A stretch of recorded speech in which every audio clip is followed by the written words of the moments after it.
इल्मे बातिन हम चुमिस्का इल्मे जाहिर हम चुशीर इल्मे बातिन हम चुमिस्का इल्मे जाहिर हम चुशीर बेशिरे कै मिस्का शवद कै शवद बेशरअ पीर।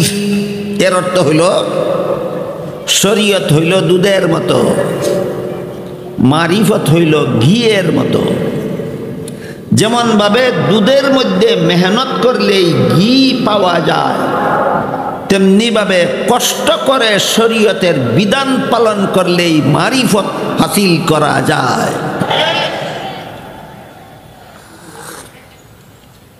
শরীয়তের মধ্যে মেহনত করলে মারিফত হাসিল হয়, শরীয়তের মেহনত করে শরীয়তের বিধান পালন করলে। শরীয়তের বিধান পালনে কিছুটা কষ্ট আছে, এই কষ্ট স্বীকার করলে তার মারিফত হাসিল হয়। বন্ড পীরেরা বুঝাতে চায় শরীয়ত বড় কঠিন জিনিস, গানের মতো হারাম কাজ করা যাবে না, বাজনার মতো হারাম কাজ করা যাবে না, বেপরদার মতো হারাম চাল চলন চলা যাবে না, গায়রুল্লাহকে সেজদা করার মতো কুফরি কাজ করা যাবে না। এগুলি শরীয়তের বিধান, শরীয়তটা কঠিন। মারিফতের বিধানে এই হারামগুলি হারাম থাকে না, সুতরাং মারিফতটা হইল সহজ। শয়তানে উল্টা বুঝাইছে, শরীয়তের তুলনায় মারিফত শতগুণ বেশি কঠিন। বন্ডরা বুঝায় শরীয়ত কঠিন, মারিফত সহজ। বাস্তবে শরীয়ত সহজ, মারিফত শতগুণ বেশি কঠিন। শরীয়তে কি কয়? বাস্তবে শরীয়ত কঠিন না মারিফত কঠিন? দুই একটা উদাহরণ বুঝলে আপনারা বুঝবেন শরীয়ত কঠিন না মারিফত কঠিন।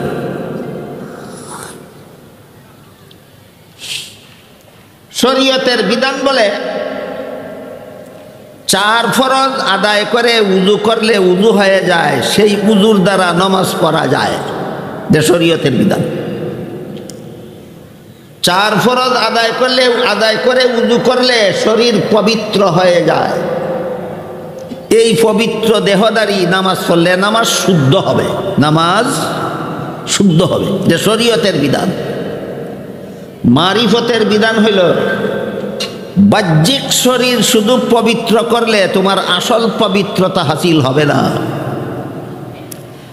উযুর দ্বারা শরীর পবিত্র করো, সাথে সাথে উযু শেষ হওয়ার আগে আগে তওবার দ্বারা মনকে গুনাহ থেকে পবিত্র করো, তখন তোমার উযু শুদ্ধ হইল। শরীয়তে শুধু শরীর পবিত্র করলেই উযু শুদ্ধ হয়, মারিফতে অন্তর পবিত্র না করা পর্যন্ত উযুও শুদ্ধ হয় না, নামাজও শুদ্ধ হয় না। এই কারণে উযু শেষ করার পরে শরীয়তের বিধানে যে দোয়াটা আছে, দোয়াটা হইল আল্লাহুম্মা জাআলনি মিনাত তাওয়াবিন ওয়া জাআলনি মিনাল মুতাতাহহিরিন। এর অর্থ হইল, হে আল্লাহ, আমি যে উযুটা করলাম এর মাধ্যমে আমাকে তওবাকারীদের অন্তর্ভুক্ত করে নাও। আর হাদিস শরীফে আল্লাহর রাসূল বলেছেন আত-তাইবু মিনাজ যামবি কামাল্লা যামবা লাহু। তওবাকারীর তওবার দ্বারা সে গুনাহমুক্ত হয়ে যায়। গুনাহমুক্তির দোয়া উযুর পরে কেন? মারিফতের উযু হাসিল করার জন্য। বুঝতে পারলেন? উযুর পরে গুনাহমুক্তির দোয়া কেন? উযুর পরে গুনাহমুক্তির দোয়া এই কথা শিক্ষা দেওয়ার জন্য। তুমি 4 ফরজ আদায় করছো, শরীয়তি উযু হইছে, তোমার শরীর পবিত্র হইছে, এখনো মন পবিত্র হইছে না। উযু শেষ করার আগে আগে তোমার মন পবিত্র করো, তাহলে তোমার আত্মা পবিত্র হবে। এই পবিত্র উযুর দ্বারা তোমার নামাজ হবে পবিত্র। বলেন 4 ফরজ আদায় কইরা শরীর পবিত্র করা কঠিন না সকল গুনাহ থেকে তওবা কইরা আত্মা পবিত্র করা কঠিন? তাহলে শরীয়ত আর মারিফতের মধ্যে কঠিন কোনটা, সহজ কোনটা? শরীয়ত সহজ, মারিফত 1000 গুণে বেশি কঠিন। শরীয়ত সহজ, মারিফত 1000 গুণে বেশি কঠিন। এরপরে আসেন নামাজে। শরীয়তের বিধান মতে নামাজের 13 ফরজ আদায় করলে, নামাজের 15টা ওয়াজিব আদায় করলে, নামাজের 28টা সুন্নত আদায় করলে, শরীয়তের বিধান মতো নামাজ হয়ে গেল, শরীয়তের বিধান মতো নামাজ হয়ে গেল। মারিফতে বলে তোমার নামাজের খুলস সংশোধন হইল, নামাজের আত্মা সংশোধন হইল না। এ মর্মে আল্লাহ কোরআনে বলেন, কদ আফলাহাল মুমিনুন আল্লাযীনা হুম ফি সালাতিহিম খাশিউন। আধ্যাত্মিক নামাজ সংশোধন কখন হয়? যখন নামাজি নামাজ শুরু করার থেকে নিয়ে সালাম ফিরানি পর্যন্ত আল্লাহর ধ্যানে মগ্ন থাকতে পারে, তখন তার আধ্যাত্মিক নামাজ শুদ্ধ হয়। আপনারা যারা যারা নামাজ পড়েন আমার একটু দয়া করে বলবেন, কেউ যদি বলতে আবার লজ্জাবোধ করেন, এই জন্য আমি আমারটা আগে বলি। আমার অবস্থা হইল নামাজ শুরু করা মাত্রই আমার মনে সংসারের হাজার কথা স্মরণ হতে থাকে, সালাম ফিরাবার আগ পর্যন্ত স্মরণ হতেই থাকে। এর কারণ হলো আল্লাহর রাসূল বলেছেন, সহিহ বুখারী শরীফের হাদিস, নামাজি যখন নামাজে দাঁড়িয়ে যায়, শয়তানে তার একদল স্পেশাল বাহিনী নামাজিদের কাছে পাঠিয়ে দেয়, যেন সে আল্লাহর ধ্যানে নামাজ পড়তে না পারে, সংসারের ধ্যানে মগ্ন থেকে যেন নামাজটা শেষ করতে পারে। এই নামাজের সুফল থেকে নামাজিকে বঞ্চিত করার জন্য শয়তানের স্পেশাল বাহিনী নামাজিদের কাছে পাঠিয়ে দেয়। ওরা নামাজিদের অন্তরে জাগ্রত করে দিতে থাকে, বলতে থাকে, উজকুর কাজা, উজকুর কাজা, উজকুর কাজা, অমুক কথা স্মরণ করো, অমুক কথা স্মরণ করো, তমুক কথা স্মরণ করো, দোকানের কথা স্মরণ করো, ক্ষেতের কথা স্মরণ করো, বিদেশ যাওয়ার কথা স্মরণ করো, বিবি বাচ্চার কথা স্মরণ করো, ধন সম্পদের কথা স্মরণ করো, বলতে থাকে। আর নমাজি বলে হইছে না, মারিফত বলে হইছে না। মারিফতের বিধান মতো নামাজ ওইব কোন সময়? নিয়ত করার পর থেকে সালাম ফিরানি পর্যন্ত যদি আল্লাহর ধ্যান ছাড়া আর কোনো কিছুর ধ্যানে তুমি না যাও, মারিফতে বলে নামাজ তোমার হইছে। বুঝে থাকলে বলেন, শরীয়তি নামাজ কঠিন না মারিফতি নামাজ কঠিন? হে যদি নামাজের ওই দাঁড়ে না মারিফতের দুয়াই দিয়া, মারিফতি নামাজ তার কপাল জুটবো নাকি কোনো দিন?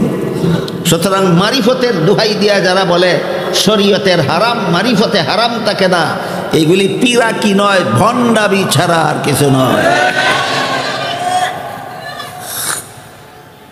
এরপরে শরীয়তের বিধান হলো, কেউ যদি আপনাকে কোনো আঘাত করে, আপনার ধন সম্পদের কোনো ক্ষতি করে, আপনি তার কাছ থেকে সমপরিমাণ ক্ষতিপূরণ আদায় করার অধিকার থাকে। কেউ যদি আপনার কোনো ক্ষতি করে, তার কাছ থেকে ক্ষতিপূরণ আদায় করার অধিকার রাখেন। শরীয়তের বিধান হলো, কেউ যদি আপনাকে আঘাত করে, আপনি বিচারের মাধ্যমে সেই সমপরিমাণ আঘাতের প্রতিশোধ নিতে পারেন, সমপরিমাণ আঘাতের প্রতিশোধ নিতে পারেন। এটা শরীয়তের বিধান। মারিফতে কি কয় জানেন? বন্ডরাই মারিফতের দোহাই দিয়া যেহেতু সর্বসাধারণ মুসলমানদেরকে হারাম কাজে লিপ্ত করে রাখতে চায়, এই জন্য বিষয়গুলি একটু খুলাসা করে আমি আপনাদের সামনে তুলে ধরতে চাই। মারিফত বলে কি বলে বোঝার জন্য একটা ঘটনা শুনুন। একবার কুখ্যাত এক মুনাফিক নবীর বিবি আয়েশার চরিত্রের বিরুদ্ধে অপবাদ দিয়েছিল। বলেছিল নবীর বিবি আয়েশার চরিত্র ভালো নয়। আপনারা কি মনে করেন, নবীর বিবি আয়েশার চরিত্র ভালো নয় মনে করলে ঈমান থাকবে? ঈমান থাকবে। কুখ্যাত মুনাফিক নবীর বিবি আয়েশার বিরুদ্ধে এই অপবাদ দিল, নবীর বিবির আয়েশার চরিত্র ভালো নয়। তার এই মিথ্যা অপবাদ প্রমাণ করার জন্য কিছু আলামত পেশ করেছিল। আলামত আলামত আলামত কেমনে বুঝে আপনারা? আকাশ মেঘাচ্ছন্ন হয়েছে, রই দুটার আলামত না বৃষ্টি নামার আলামত? নাও তো নামতে পারে। কি বলেন? আকাশ মেঘ আসলেই বৃষ্টি হওয়ার গ্যারান্টি আছে? না নামতেও পারে, নাও নামতে পারে।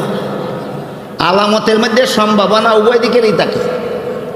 নবীর বিবি আয়েশাকে চরিত্রহীনতার অপবাদ দিয়া এমন একটা আলামত পেশ করলো, এই আলামতের দ্বারা চরিত্রহীনতা প্রমাণ হইতেও পারে, নাও হইতে পারে, হইতেও পারে, নাও হইতে পারে। এই যে হইতে পারে একটা সম্ভাবনা, এই সম্ভাবনার ভিত্তিতে দুই একজন নির্ভেজাল মুসলমানও এই অপবাদ রটানোতে অংশগ্রহণ করেছিলেন।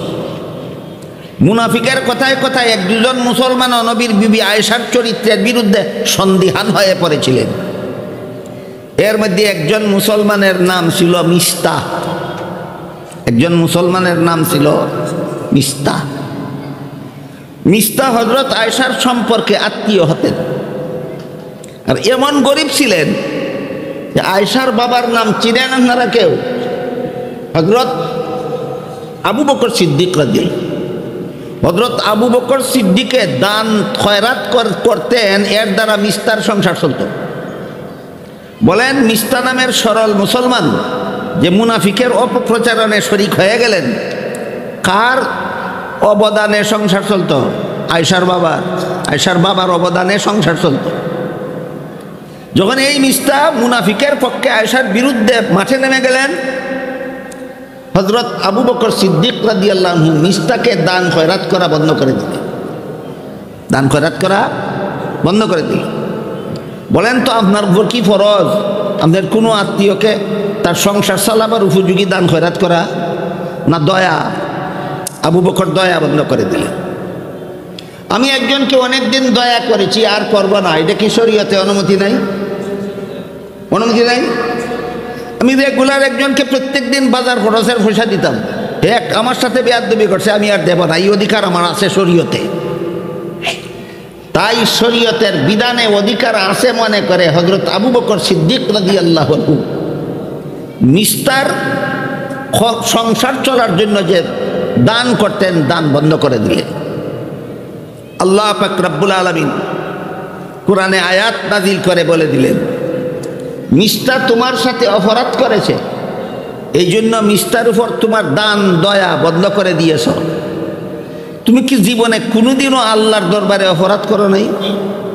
আল্লাহ যদি তোমার প্রতি আল্লাহর দয়া বন্ধ করে দেয়, তোমার দশাটা কি হবে? কাজেই আল্লাহর দয়া যদি পেতে চাও, বলে আল্লাহর কাছে তুমি ক্ষমার ভিখারি হইয়াই থাকতে হবে। ঠিক তেমনিভাবে তুমি যদি আল্লাহর কাছে তোমার অপরাধগুলির প্রতিশোধ না চেয়ে তুমি যদি আল্লাহর দান জারি থাকুক এটাই যদি চাও, যে তোমার কাছে যে অপরাধ করেছে তুমিও তার প্রতি দয়া দান খয়রাত বন্ধ না করে তার এই দান খয়রাত জারি রাখো, তাকে মাফ করে দাও। সোজা কথায় তুমি যদি আল্লাহর কাছে মাফ পাইতে চাও, তোমার সাথে যে অপরাধ করেছে তারেও তুমি মাফ করে দাও। এটা শরীয়তের বিধান না মারিফতের?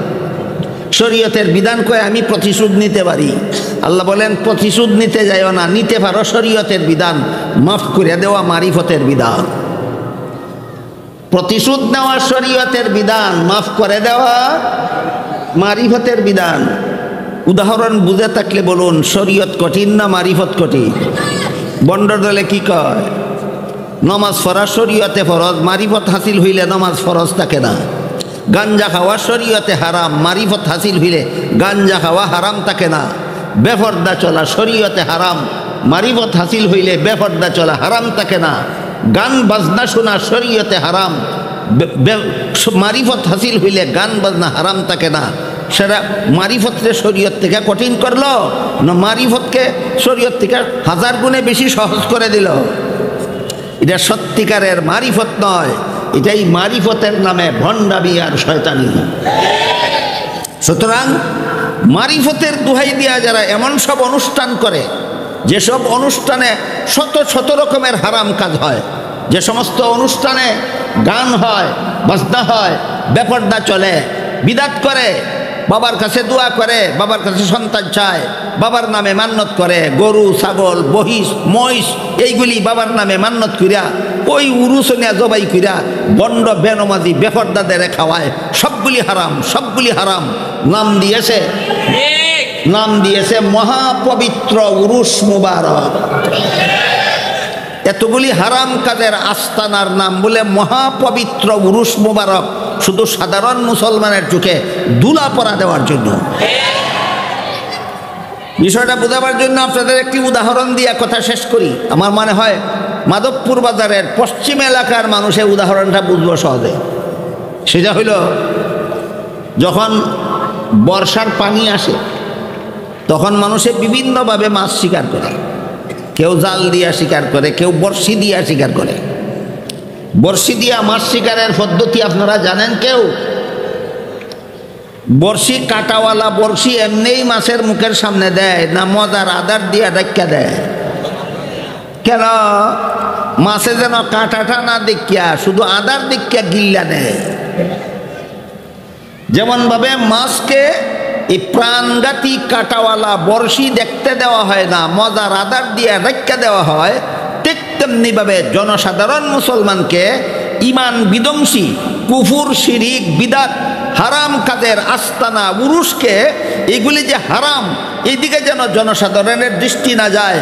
মহা আর পবিত্র আর মুবারক শব্দ দেখিয়া জনসাধারণ যেন এই হারাম উরুসকে হারাম মনে না করে, এই জন্য মহা আর পবিত্র আর মুবারক শব্দের আধার দিয়া ইমান বিধ্বংসী এই হারাম উরুসের হারামকে ঢেকে রাখা হয়। এইগুলি মারিফতের কাজ নয়, এগুলি ভণ্ডামি আর শয়তানি কাজ। আমার কথাগুলি বুঝে থাকলে বলুন, এইরকম ভণ্ডামি যারা করে, দুনিয়াকে তিন পদ্ধতির কোনো পদ্ধতি যারা উপভোগ করে, এরার মারিফত হাসিল হয়েছে না মনের ক্ষেতের মধ্যে আগাছা কুস্বভাবের আগাছা জন্মে আছে। এই কুস্বভাবের আগাছা পরিষ্কার করতে হলে বন্ড পীরের কাছে নয়, খাঁটি পীরের কাছে মুরিদ হতে হয়। বন্ড পীরের কাছে মুরিদ দিলে কি পরিমাণ পবিত্র হবে আপনার আপনার মনের ক্ষেত। এর একটি উদাহরণ দিচ্ছি শুনুন। ধরুন আপনার গায়ের জামার মধ্যে গোবর লাগছে, গোবর জামা ফাঁক রইছে না না ফাঁকিছে? এই জামা ফালাই দেওয়ান লাগবো না দইয়া পরিষ্কার করলেই ফাঁক হইব? হইব। এই কারণে বেড়ায় বলদের ফেসাক দিয়া দইয়া গোবর সাফ করে লাইছে। গায়ের জামার মধ্যে গোবর লাগলে বলদের ফেসাক দিয়া দইলে যেমন ভাবে না ফাঁক আরো ছড়ায়, ঠিক তেমনি ভাবে মনের ক্ষেতের মধ্যে কুস্বভাবের আগাছার জন্ম হইলে, উরুচ্চা বন্ড পীরের কাছে মুরিদ হইলে এটার মন্তরের নাফাক আরো ছড়ায়। বন্ড পীরের কাছে মুরিদ হইল না, পেশাব দিয়া গোবর দইল। বন্ড পীরের কাছে মুরিদ হইল মানে কি দিয়া কি দইল? এই রকমের বুদ্ধিমানের কাজ করতে যাবেন না। সত্যই যদি পুরাপুরিভাবে শরীয়তের বিধান পালন করতে চান, সত্যই যদি আল্লাহর মারিফত হাসিল করতে চান, লাথি মেরে বন্ড পীরদের মুরিদ হওয়াকে তালাক দিয়া দেন তিনটা। খাঁটি পীরের কাছে মুরিদ হইয়া মনের এই কুস্বভাবের আগাছা পরিষ্কার করুন। আল্লাহ আমাদের সবাইকে তৌফিক দান করুন।